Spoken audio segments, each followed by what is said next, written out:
খাতে কোনো ধরনের রাজনীতি চাই না।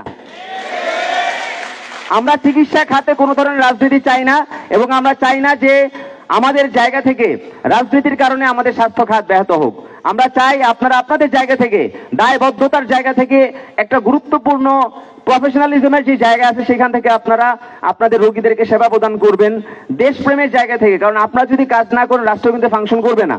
আমরা দেখেছি যে কিভাবে আওয়ামী লীগ প্রত্যেকটা সেক্টরকে তারা দলীয়করণ করেছে, প্রত্যেকটা সেক্টরকে তারা দলীয়করণ করেছে, এবং চিকিৎসা সেক্টরটাকে তারা একদম কব্জা করে নিয়েছে।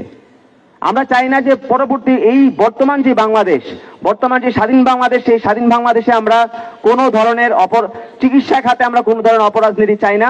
বৈষম্য বিরোধী ছাত্র আন্দোলন বাংলাদেশের কোনো প্রফেশনাল সেক্টরে কোনো বৈষম্য দেখতে চায় না। বাংলাদেশের ছাত্র সমাজ বাংলাদেশের কোনো প্রফেশনাল সেক্টরে বৈষম্য দেখতে চায় না। আমরা চাই আপনারা সবাই বাংলাদেশী হয়ে আপনাদের জায়গা